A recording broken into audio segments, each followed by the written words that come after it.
Hello, you're listening to another episode of Popcorn Podcast with Lee and Tim. And in this episode, we're covering The Woman King, plus all the latest movie and trailer news.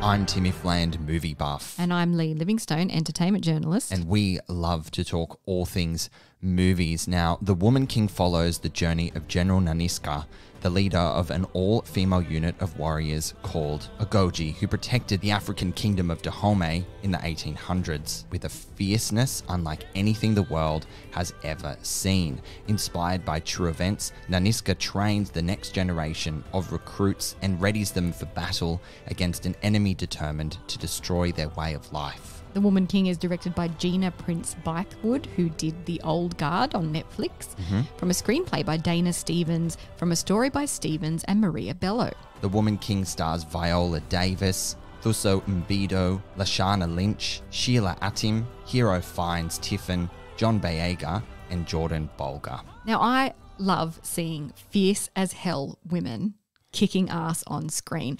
Before I even walked into the cinema, I was sold on this movie. Right. I mean, the trailer is impactful, the power that presented in its marketing. Yeah. But honestly, Lee, I was not expecting the power behind this movie, the story, the characters, the richness of it.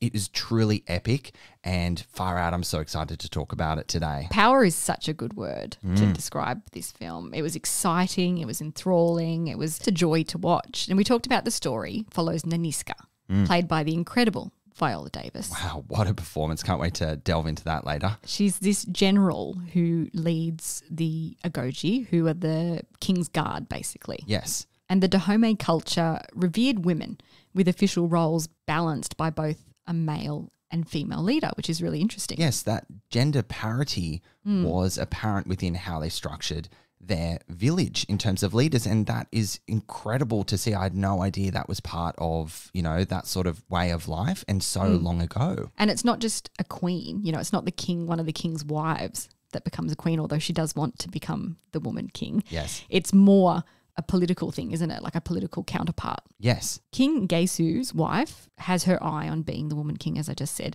But Nanisca has proven herself worthy time and time again. How good would it be if just in the world in general, every important job had a female and male counterpart leader? I mean, look, you're stating something that needs to happen within society. I know. Because that balance is so important, that perspective. Yeah.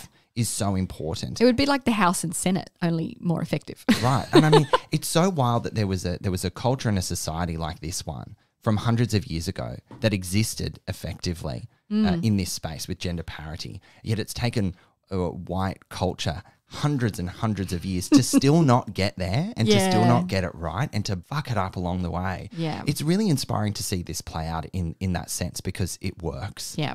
I want to highlight that this story was spearheaded by Maria Bello, which I found really interesting. She is the actress of Coyote Ugly fame, The Mummy 3. I love how you led with Coyote Ugly as first thing. She's done a lot of other films. Yeah, I know. Not her best works, but most known. Yeah. Definitely. Yeah, she's been in a lot more. But I just think that's really cool. Like, she is working behind the scenes. I love when you find out about actors who are just so multi-talented and can, create stories like this. When I saw her name on the credits, I thought, nah, it's not that Maria Bello. So the film had ended and I'd moved past that sort of thought. And then when I was doing, the research for this episode, when I looked up it again, I thought, what? This is wild. I was shocked as well. There was so much about this movie and the people that are involved in it that I had no idea about. Yes. It was great to discover. And the written history of this time is quite thin, so they didn't have a lot to draw on. They lent very heavily into fictional characters based on the real warriors and the real kingdom, although the king is based on a real king. Yeah, and the reason why that is because photography hadn't existed, right? So there was no visual stimuli to lean on. There was text, but it was tainted by a white lens.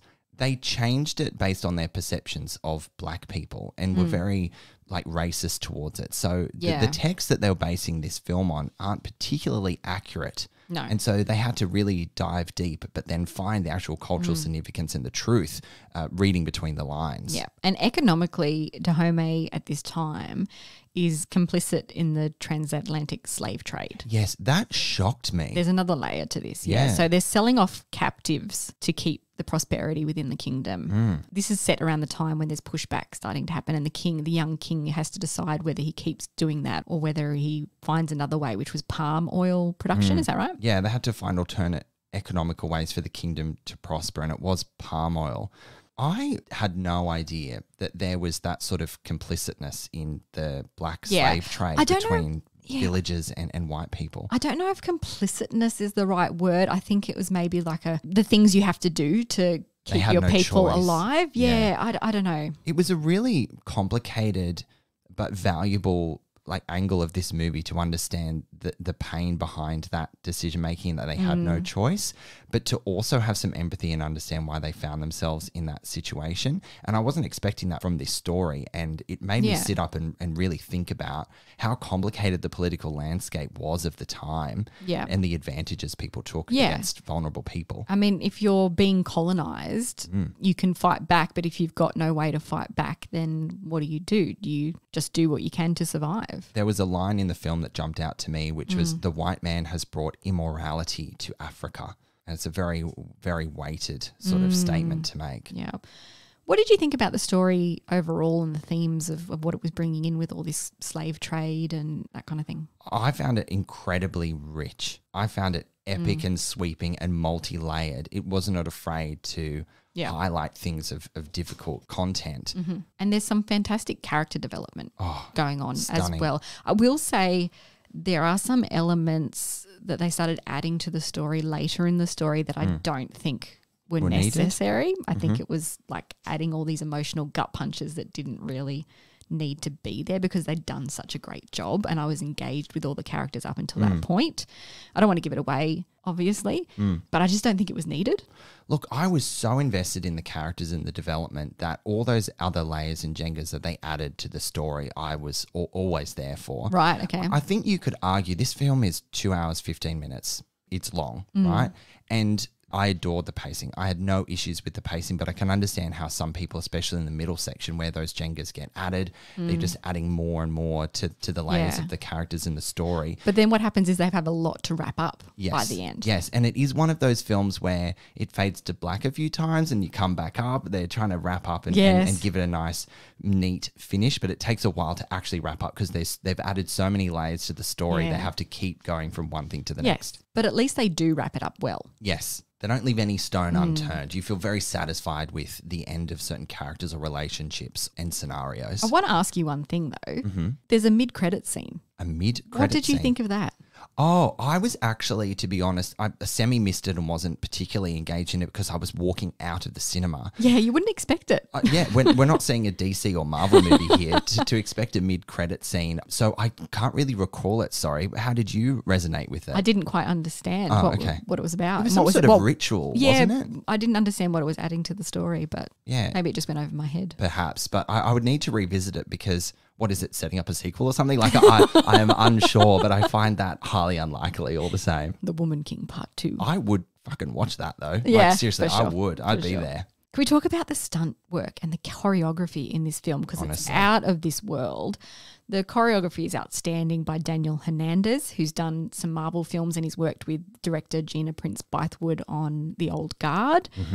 It feels like these women could shoulder charge a bull down. It's believable. It's so authentic. The way he's trained them and the skills that they have.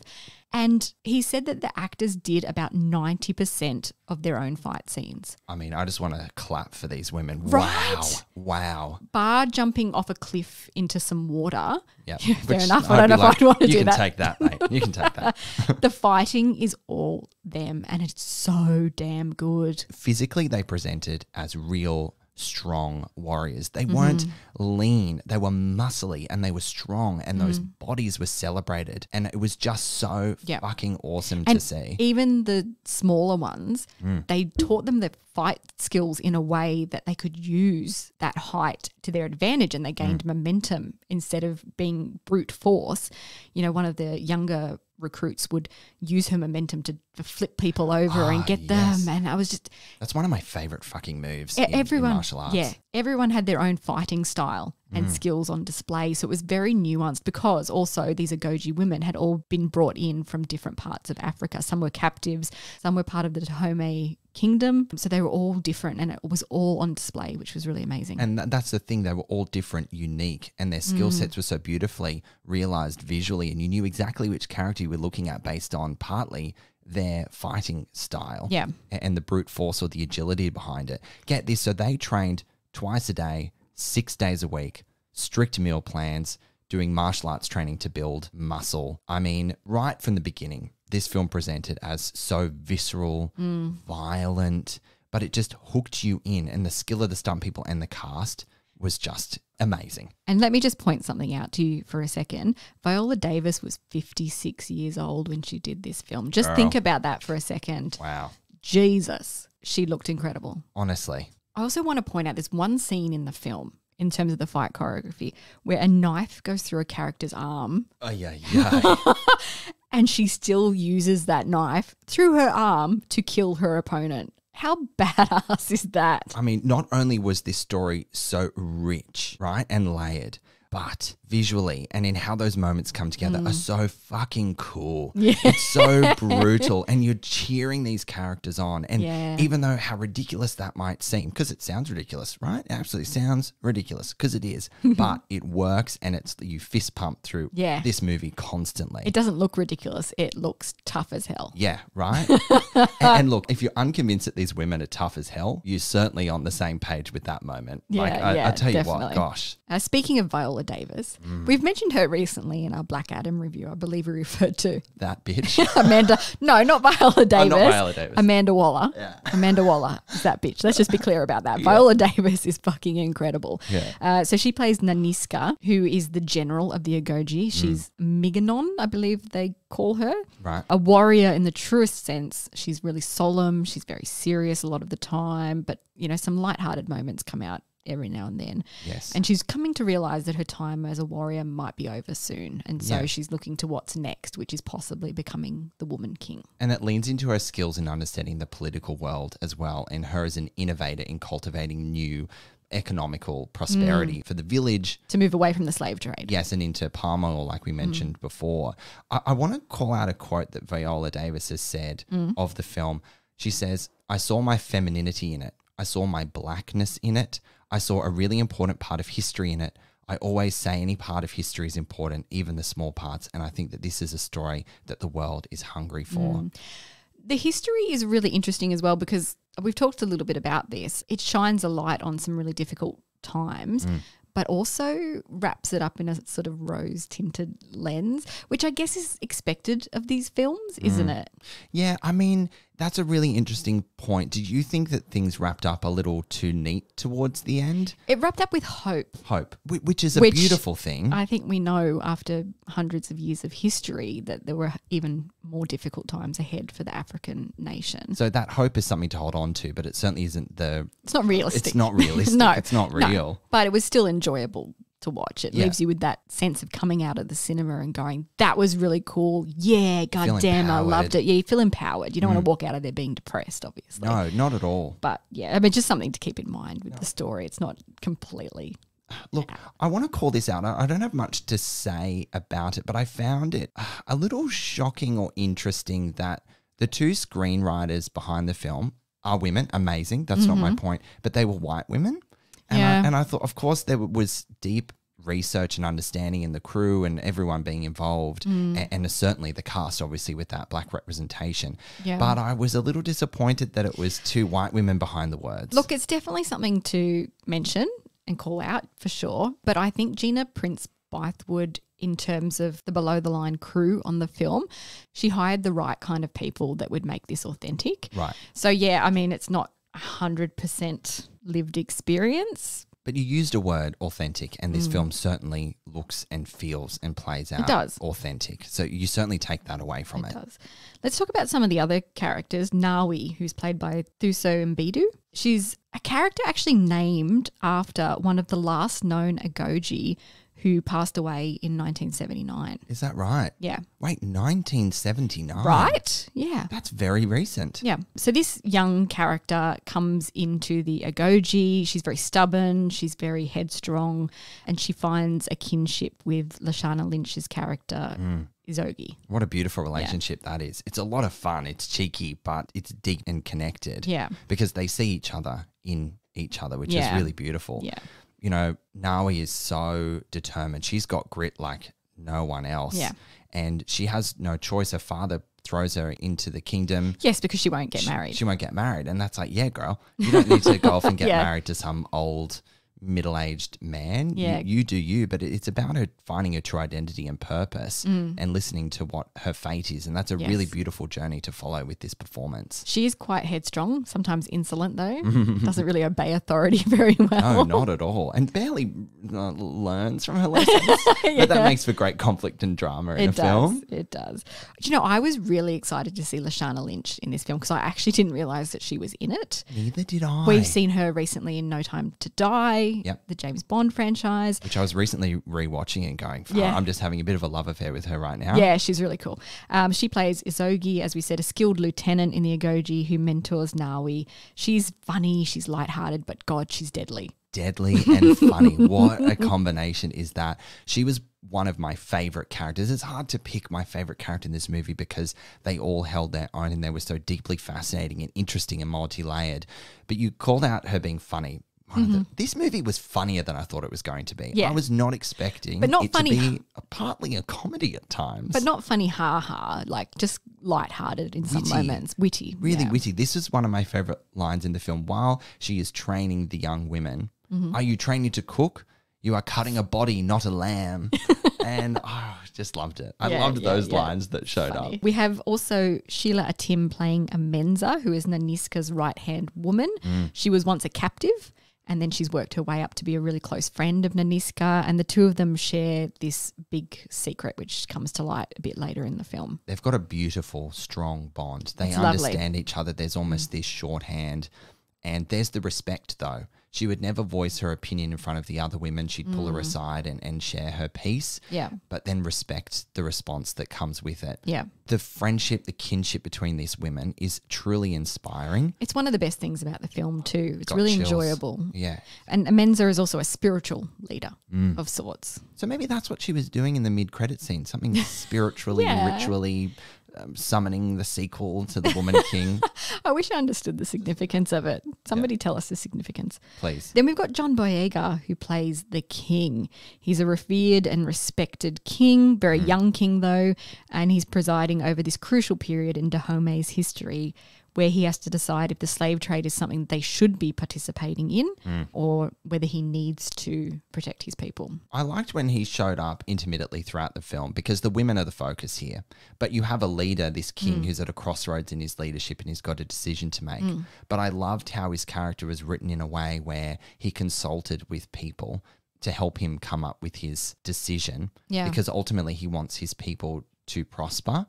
And John Boyega delivered a great stoic performance He here. really did, didn't he? I was impressed. I was very impressed. I mean, I don't know why I'm surprised. He's pretty good in everything that he I know, does. we're saying Viola Davis was great. Of course she was. John Boyega was great. Of course she was. All these people were just fantastic. But these are some of my favourite performances of all these actors. Yeah, I think this is the Right. best performance I've ever seen of Viola Davis, and I hope that she gets nominated for something for this film because she deserves it. Also, Thuso. Who is this girl who played Nawi? She is a superstar in the making. Like, she was utterly captivating in every single goddamn frame. It was as much her movie as Viola Davis's movie. Yeah. Those beautiful two-handers between them. I just couldn't get enough of it. Absolutely. I want to talk about the costumes for a second because, Jesus, they're gorgeous. Beautiful. Stunning but also practical. They've got these beautiful colours of ochre, yellows and blues, and then the purples for the regal king and Nanisca to show their station. Just so rich. Yes. And beautiful. Rich is the word I've got down as well. Just so gorgeous. It elevated the culture and the feeling around it. You had that juxtapose the warriors and those like earthy tones and how the costumes were practical and fitted to their body and made them agile and strong. Yeah. And then you elevated the beauty of black women as well, more so in the kingdom and the king's wives. How many wives did he have? Oh, God, it was like eight or Eight something wives? like that. Yeah. Lucky man. So I just loved how rich it was. There's that word, how rich it and was. set against the red earth. Yes. Looked incredible. And that must have been really hard to light as well for the cinematographer, because one thing I want to point out is a big consideration of this film was also how to light and film black skin. There's this thinking that filmmaking has often been geared towards lighting white skin, and that black people's skin can often be overexposed because they don't adjust and they don't know how to work it, or they shine like a really, really bright light on them to light them up. Okay. But wonderfully, Gina Prince Blythewood had the presence of mind to hire a team that could highlight the natural beauty and nuances of darker skin and deal with the hair textures. So everyone from makeup to costuming to the hair artists, that on-set culture really shines through on the screen, I think. Gosh, I love that. See, there's the crew coming together with the right intentions in order to elevate this story and these bodies and the these right women. people to get the right results. That's right. And gosh, this movie didn't have a bad angle, did it? No. It was just so stunning. It really is beautiful to look at. The music as well. My goodness me. It's meant to feel epic. Right, it really does. It really does.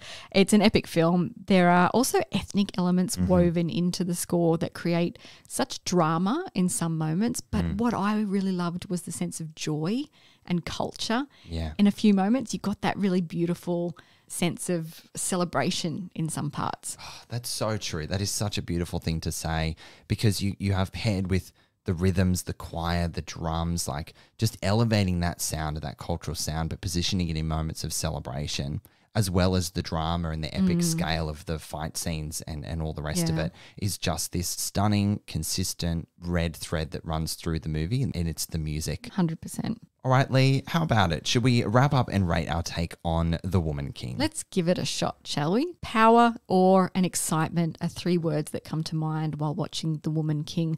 The story is as much about legacy as it is about honour and what is willing to be sacrificed to survive. Although it places history under a hopeful, rose-tinted lens, that's what's expected of an epic action where you cheer for the hero, and the groundbreaking performances mask any shortcomings in the story. It's Gladiator meets Wonder Woman, but also entirely stands on its own. I'm giving The Woman King 4 popcorn kernels. Oh, Gladiator meets Wonder Woman. Yes. How good is that? I love that, Lee. Well, The Woman King blew me away. This is the kind of epic storytelling I've been craving. A sweeping, rich, compelling and important story told, paired with exceptional writing, performances and design. I was gripped from the first to last frame, invested in all of the characters and what they were fighting for. I highly recommend you go and check out this film. I'm going to rate The Woman King 4.5 popcorn kernels, Lee. Well, there you have it, guys. The Woman King is in Australian cinemas from October 27. All right, Lee, let's jump in our news and trailer section of the episode, because we got the first Ant-Man and the Wasp Quantumania trailer this week. I love a Marvel trailer drop. Right? Gimme, gimme. Scott Lang and Hope Van Dyne, along with Hank Pym and Jeanette Van Dyne, explore the quantum realm, where they interact with strange creatures and embark on an adventure that goes beyond the limits of what they thought was possible, and encounter a terrible foe who is expected to change the MCU as we know it forever. What did you think of this trailer? It's very visual CGI heavy. There's so much about the quantum realm that we clearly have never seen before, so I'm excited to explore that. I, as always, thought that they revealed too much in the trailer. They revealed why they're in the quantum realm, how they got there and who they're going to meet. And I know Marvel always has a surprise or two up their sleeve, so that's not the full story. But I'm disappointed in how much they revealed in this trailer. This is a growing trend in marketing where they just throw everything at you in the trailer to hook you in, and I think it's unnecessary. Yeah. I'm disappointed that you feel disappointed that you know too much about it. I do. I feel like I know too much about it. But anyway, I'm still going to go see it, of course. Of course. Yeah. We'll see you there. So releasing in Aussie cinemas on February 16 of next year, it sees the return of Paul Rudd, Evangeline Lilly, Michelle Pfeiffer, Michael Douglas, and finally more of Jonathan Major's Kang the Conqueror after his character's introduction in Disney Plus series Loki. And of course we welcome Catherine Newton, to play Scott Lang's daughter, Cassie. Plus Bill Murray was in there. Yeah, that was announced a little while ago, and everyone's like, Bill Murray's in the MCU, that's random. He shows up, and does he say anything in the trailer? I can't remember. I don't know. I'm finding it a bit hard to get excited about Bill Murray after all the stuff that's starting to come out about him now. His behaviour on set. Isn't it a shame that you love the talent of people and then you find out all this really shit stuff and it just deflates your balloon? Yeah. Yeah. My balloon is getting very small. It's very deflated. Is that a euphemism? I don't know. Sounds dirty. We'll move on from the balloon. So in some downright exciting news this week, it was announced that James Gunn and Peter Safran will serve as co-chairman and co-CEOs of DC Studios. I'm so freaking excited about this. Right? Finally, DC. Finally, get your shit together. You got it together. Let's see what you've got. You need to have someone at the head or two people at the head who live and breathe DC, like Kevin Feige lived and breathed Marvel. 100%. So Gunn and Safran will oversee the film, TV and animation at DC Studios from November 1st, which has now actually been rebranded as simply DCU instead of the DCEU. So DC Universe instead of DC Extended Universe. Gotcha. It's all just the one universe now. Right. They will report to Warner Brothers Discovery President and CEO David Zaslav and are both expected to continue working on other projects outside of DC. I have no idea how they're going to do that, but good luck to them. Do you know what? I think it's also a bit cheeky because DCU, MCU, they're really leaning into the thing. It's short, sharp. Yeah. They're basically changing one letter. They're literally changing one letter. Yeah. I think that's clever. Yeah. Although Kevin Feige, president of Marvel Studios, has joked he doesn't know how Gunn will find time to work on DC because he has, and I quote, a lot of work to do for Marvel until May. Yeah. Because Gunn is currently working on Guardians of the Galaxy Volume 3 and he will obviously have to promote that as well. So he's booked up for the next 6 months at least. I really want to see James Gunn's contract and how it's cut out between his roles and responsibility within the MCU to tie up Guardians of the Galaxy. I think and pick up DC. I think going forward that we won't see much of Gunn in Marvel, although he has said previously that he wants to bring the two together. He had pitched at one point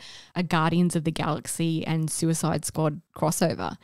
So having him as the head of DC, I mean, it could happen. And in the comics, there's history of Marvel and DC having crossovers sometimes. That is wild. Yeah. Oh my gosh. Okay. Are we just being drastically hopeful here? I don't know. Would you a bit greedy maybe. Question, would you actually want to see that? I don't know. I mean, there's going to come a point where they've exhausted everything and they have to do that maybe. I mean, you asked on the podcast a couple of episodes ago, I wonder when the MCU's, will it ever end?